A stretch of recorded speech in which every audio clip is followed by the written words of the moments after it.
Welcome to Career Tools. Setting up a training room. This cast answers these questions. How do I set up a training room to help attendees learn? What do I need to take into account when deciding where to hold training? What's the difference between training and presentations? Well, if you want answers to these questions and more, keep listening. Here we go. Okay, Mark, first of all, thanks for allowing me to be on a Career Tools cast. It's been a while. Same for me, actually. So this is awesome. Yeah. And today we're going to talk about training rooms, something you and I have been involved in setting up for a long time. I think you've been doing it longer, which is like 25 years maybe or so. Forever.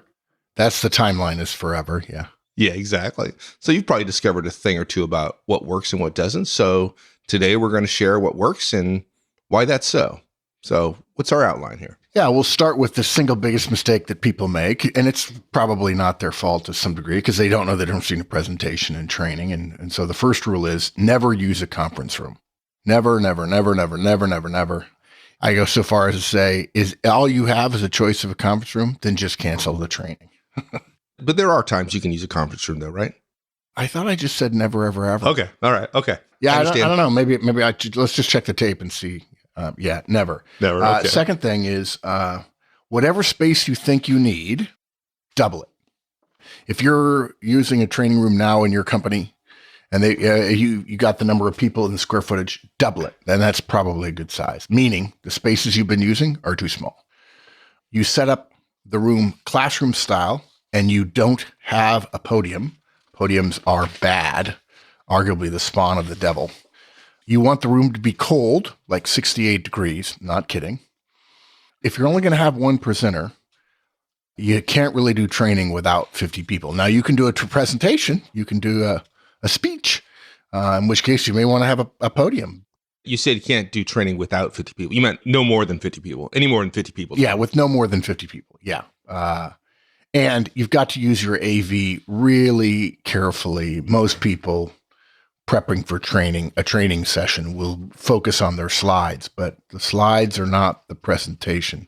You are. Yeah, but of course my training is reading the slides out loud. Yes, exactly. You're good. You're a keeper. You are. Yeah. I'll never be invited back again on this podcast. Hey, speaking of us on podcasts, I think our audience has to get used to the idea of us gradually being heard less and less. Manager Tools mission, Career Tools mission, every manager effective, every professional productive. That's not going to happen in your and my lifetimes. We're not a couple of founders who will hang on to the bitter end.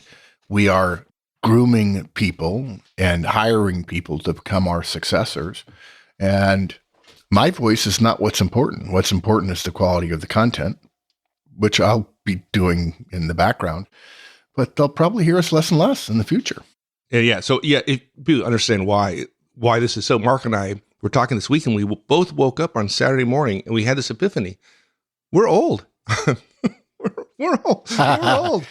We're not 25 anymore. Actually, that's slightly wrong, Mike. You woke up, you thought you were old, and you called me and said, I'm old. And since we're very close in age, therefore, dude, you're old. And I said, yeah, I think you're right. Even though we both still feel 25. Exactly. Don't look at it anymore. All right. So never in a conference room. Why is that? Yeah, there's way too many downsides. There's no upsides to speak of. The solution to this, to solve the problem of training room paucity, which leads to conference room use, is to reserve a training room in your organization once a month for the next year. So 12 reservations.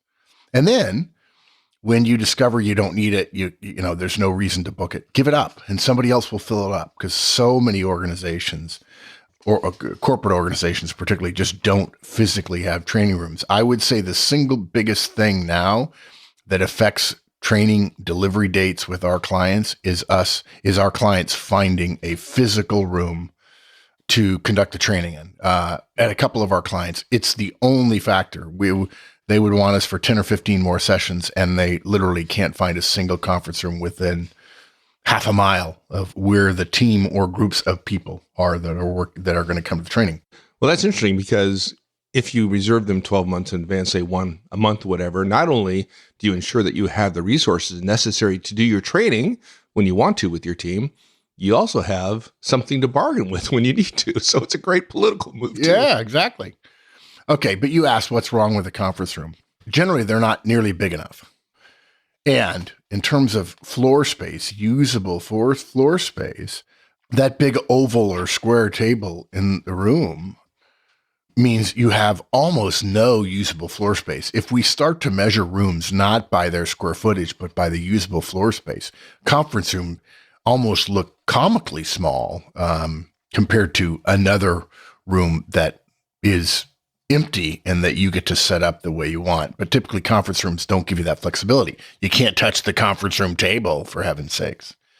Even if you don't want everyone to get up during the training for some insane reason, because believe me, you do want people up and moving around during training, just getting up and moving around, let alone just going to breaks, is difficult in a conference room setup. In fact, I've had people walk into rooms, know it was training, maybe not make a big distinction between training and presentation, walk into the room and spend longer looking at the conference room table to decide where to sit.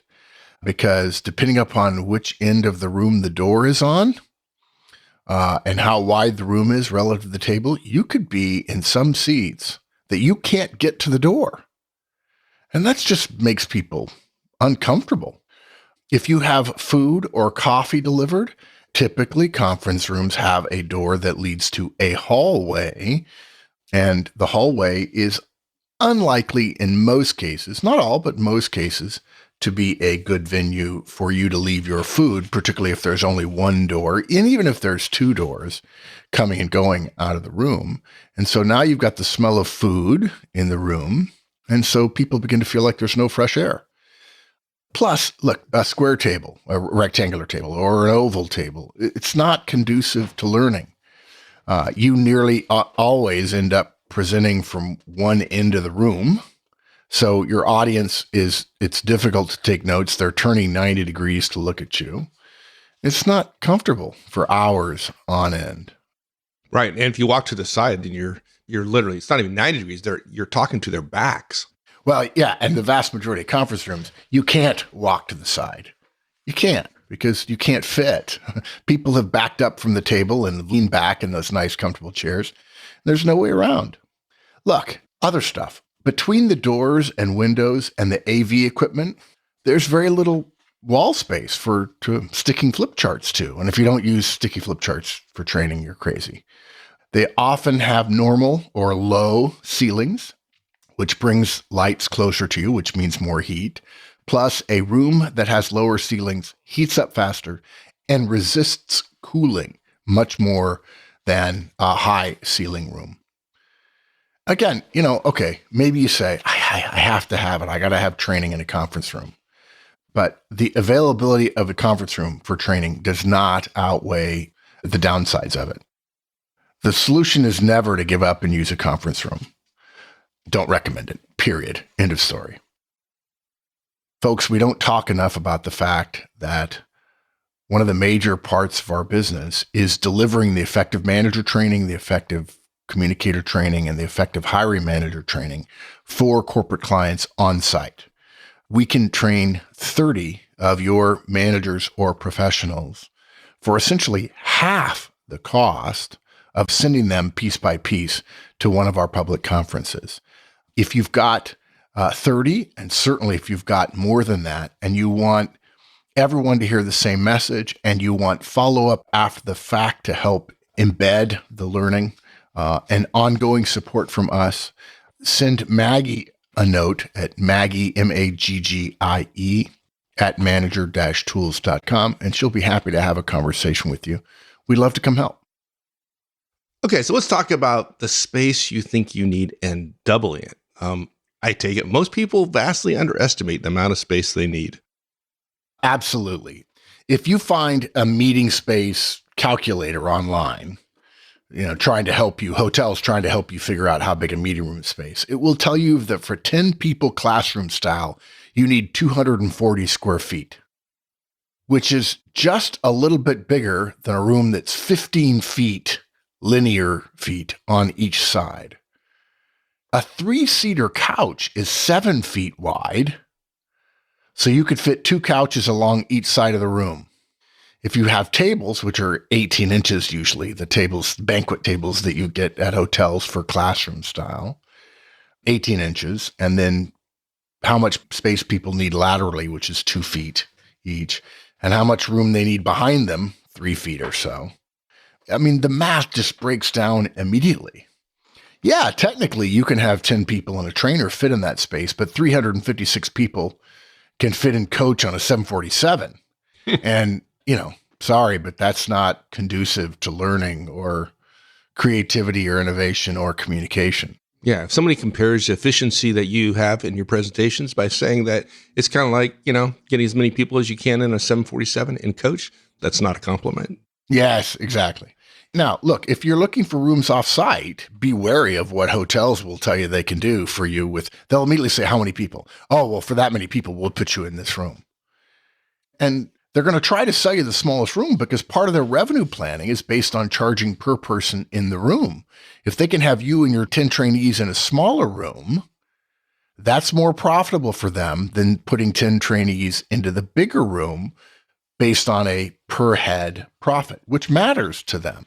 They also then are free to sell the bigger room to somebody with 20 people. They would rather have 10 people in one room and 20 in the other.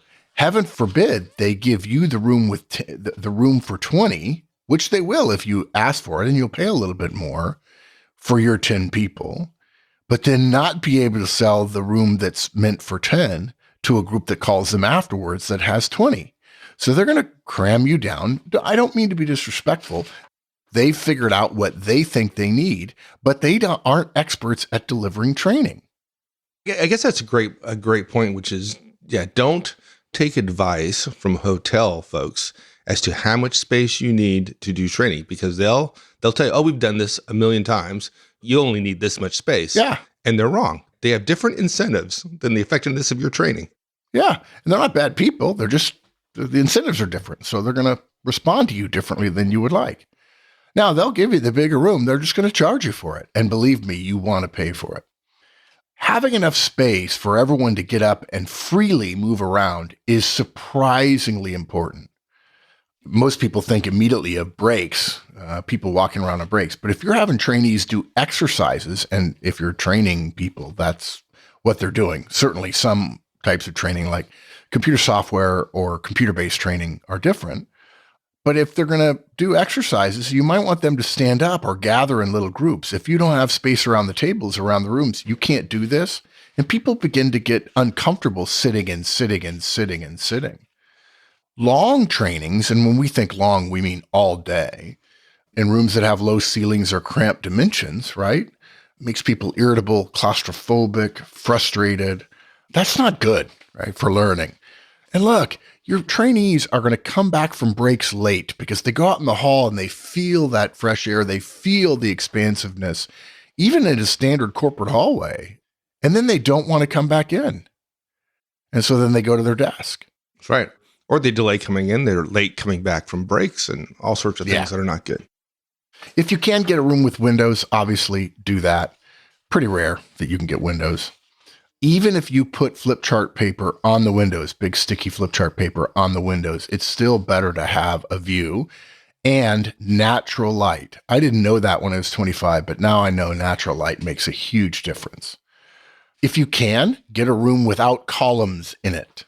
I promise you, there are diagrams of rooms at hotels all over the world, and they don't give you a diagram, or they give you pictures of the room, but it seems incomplete. That's because there's a pillar in the middle of the room. Completely necessary for structure, but that structure has different incentives than you. I forget, we were in London or Germany. I forget where we were, where we got a diagram and it looked great until we showed up that evening and like, oh, yeah, there's 2 pillars. Actually, those 2 pillars, in one case, we had a divider in part of the room. It was in Seattle, as I recall. And there was like a third of a part of the room that you couldn't use. It was odd.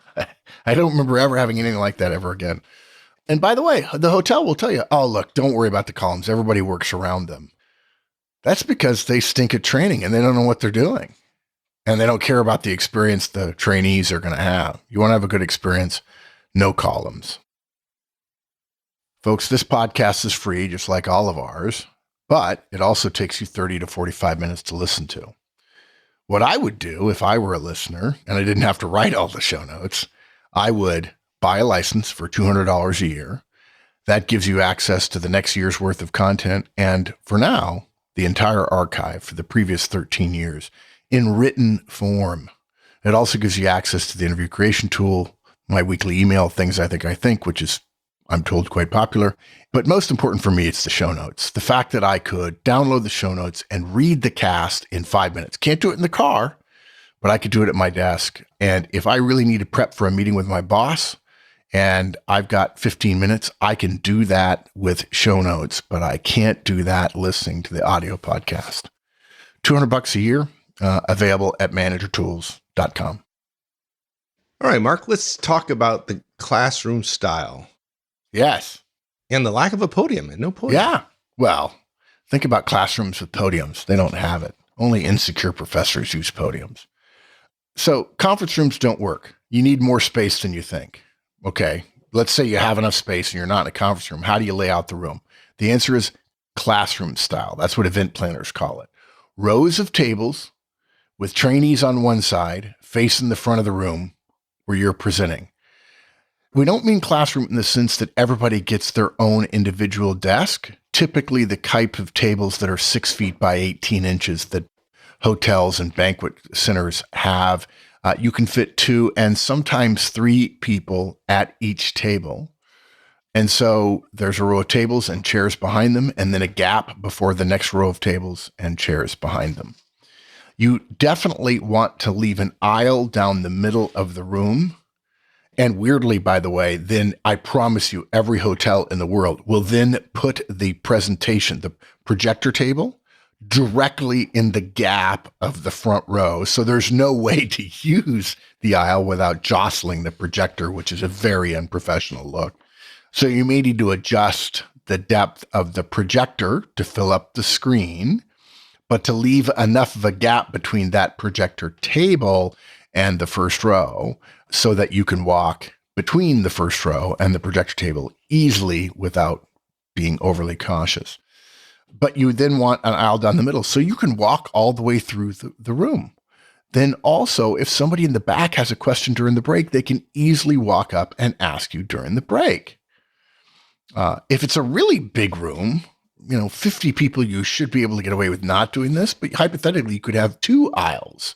Maybe a table, an aisle, a table, an aisle, a table. So that's 6 people in the front row. For 50, you then have roughly 8 rows deep, and it would be 3 sections of 8 times 2, 16, which gets you 16, 16, and 16, which gets 48.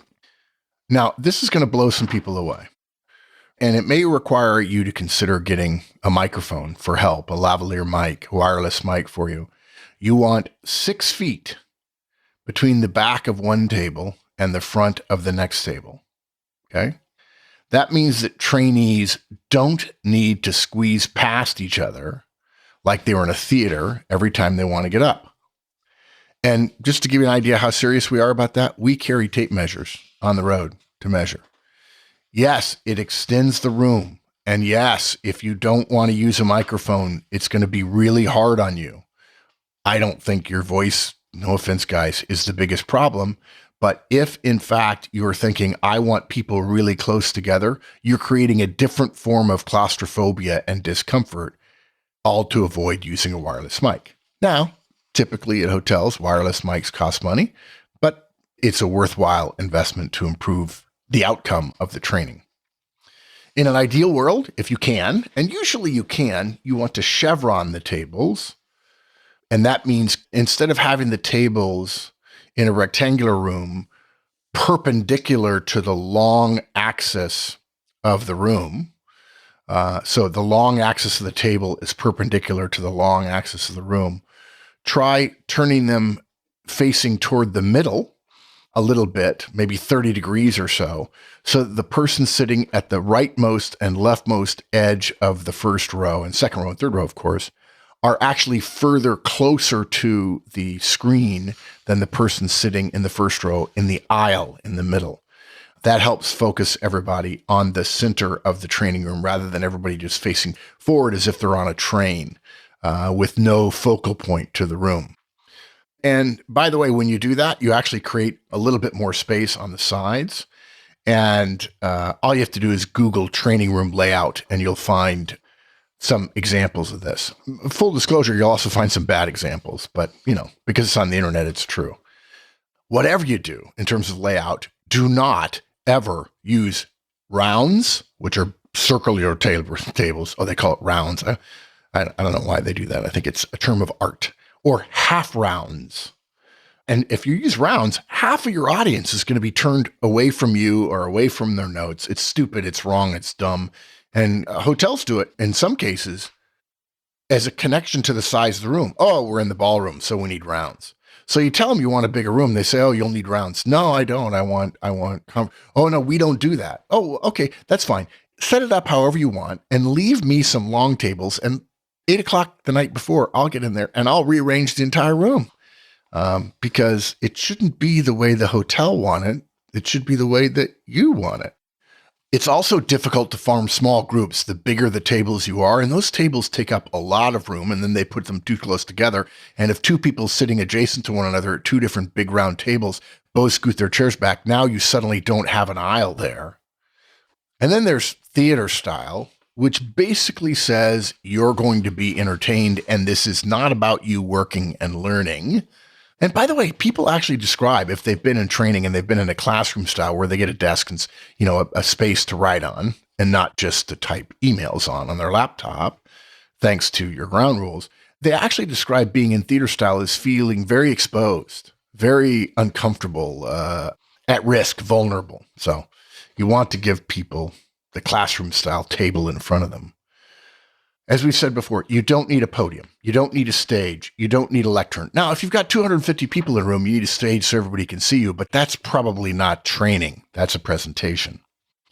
Just for the record, a podium is a raised platform on which a speaker stands. It's a couple of feet high. A stage is like higher than that, like 4 feet high. A lectern is the thing that a lot of people call a podium. Just for the record, that's not a podium, that's a lectern. And the answer is you don't want any of those things because lecturing and training aren't the same thing. Podiums and lecterns are for lecturing, but we're not lecturing. And a lecture is you standing up front reading from your notes, or the people in the audience being passive listeners and capturer of knowledge rather than actively behaving and doing things differently. Also, podiums look really weird in a room of less than 50 people because people inherently know sort of biologically that you don't need to be on a podium. And a room with less than 50 people is probably going to have normal height ceilings. And so if you're up a foot higher or 2 feet higher, I don't know, looks weird. And since you're not lecturing, you don't want a lectern. A lectern even in a room of 50 people is weird. It also causes a lot of presenters to anchor themselves to the lectern, which distances them from the audience. So no, definitely not. At the front of the room, in front of your front row, let's assume you have slides. You need a table, hypothetically, unless you've got a projector hung from the ceiling, a table for your laptop or iPad or Surface tablet or whatever connected to a projector, and ideally power right underneath them or taped down power lines, extension cords to the nearest electrical outlet. And that's it, really. You don't need a table for all your stuff. Put your stuff out of the way so people don't look at it. If there's no other place, put it in the back of the room with the attendees' stuff so that your presentation, when they're looking at the front of the room, what they see is you and not stuff. Okay. Let's get on to the really exciting stuff, which is, I just love this, like cold, 68 degrees cold. This is a classic. You can't please everybody. We mentioned the temperature we keep our conference rooms in. in every email we send out about our training conferences. In general, people are used to warmer rooms, especially during training. But it's dumb. This is common wisdom, which I've said it before on the show. Wisdom isn't common. So when people say common wisdom, that's designed to indicate that it's dumb. Heat makes people sleepy. It's not so much lunch that causes people to go to sleep. It's lunch plus sitting still plus heat that puts people to sleep. If you want people actively engaged in their learning, they need to be awake. Also, if you get people warm and then they stand up and start moving around and now they're sweating, they don't like that feeling at all. People generally don't think about themselves sweating at work for the most part. Okay. Anybody coming to training certainly doesn't expect to feel themselves sweating because the room is warm. Your body naturally slows down when it gets hot in order to maintain essentially homeostasis, right? It's harder to be working hard and then to be fighting your body's urges throughout the day. If you've already sweated at 10 in the morning, you're going to feel sweaty. Even if it dries, you're going to feel dirty for the rest of the day. Not good. If everybody in your room is comfortable in temperature at 8 in the morning, this is particularly true in the wintertime where they're happy to be inside a warm room. And that room then gets a bunch of people in it, and those people start moving around and they warm up the room. At 2 o'clock, when they're sitting, perhaps, between exercises, at 2 o'clock in the afternoon, there is no way that air conditioning will cool down that room. And now you are fighting the natural tendency for people to want to go to sleep after a big meal and a warm room and mental tiredness, and the rest of your training will be wasted. You can always make a room warmer. You can't always make a room colder. You want it cold in the morning so that it's tolerable, appropriate, reasonable, perhaps comfortable in the afternoon. Computers, phones, lights, people all create heat. Start the room as cold as you can and then let it get to normal or room temperature by 5 o'clock. Okay, so one presenter and no more than 50 people. Yeah, so for training, one presenter can't handle more than 50 people. If they're doing exercises, the trainer needs to go around and observe and correct and suggest and encourage, and 50 people is just too much. Good training is interactive. There's questions and there's checks for understanding and exercises. You just can't do it. And by the way, that doesn't mean that the limit for 2 presenters is 100 people. If the old puzzle about men digging holes demonstrates, it basically demonstrates this. If 9 men take 9 hours to dig 9 holes, how many hours does it take for 3 men to dig 3 holes? The answer isn't 3 hours, okay? 100 people have twice as many questions as 50 people, but the 2 trainers can't answer those questions at the same time. So you're not going to have as effective an outcome with 100 people in one session with 2 presenters. 2 50-person sessions will work. Now, you may choose not to afford that, but recognize you're choosing efficiency over effectiveness, and you're going to get less uptake, less behavior change out of the training. And the whole point of training is behavior change, not people saying the training was awesome. That's one of the things corporate trainers all the time saying, oh, I can make anybody love any subject. I don't care whether they love it. I care whether they do it after the fact. Oh, we don't measure that. Okay, AV. Man, that's abused often, so we suggest you use it pretty carefully. Yeah, we just want to mention it here because people obsess about AV for training, and I think I understand why. The primary reason they do is because they believe that their presentation is the deck, the slide deck, which is ludicrous. They are the presentation, not the slide deck. But we have a whole nother set of guidance called AV equipment use, audiovisual equipment use, that goes into way more depth, okay? You may think you need a projector, but you might not, to be honest. You may not think you need flip charts, but you probably do. Slides tend to cause people to concentrate too much on their technology rather than the message. If you can't present a training you're developing with the projector out, with everybody having a printed copy, of course, everyone in the audience has a printed copy of the deck so they can take notes.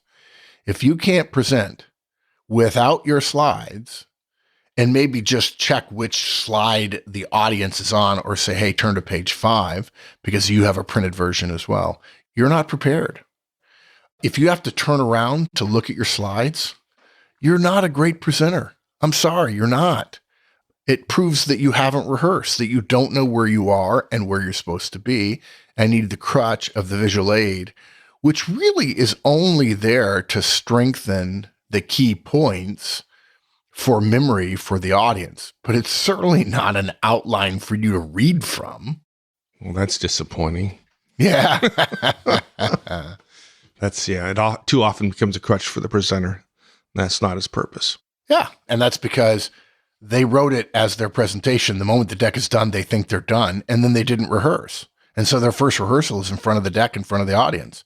Shameful. So look, let me summarize quickly because we're at 30 minutes, right? If you take one thing away from this guidance, folks, it's take more space than you need. And of course, as a caveat to that, don't use a conference room. If you could justify it price-wise, we would always at Maneater Tools rent the entire ballroom for a group of only 30 people in classroom style, leaving massive free space. If you ever have the budget to do it, try it one time and you will never forget the experience. And never go back. Yeah, exactly. If you can avoid it. All right, my friend. Thank you. Anytime, partner. That was fun. Super. All right, folks. Take care.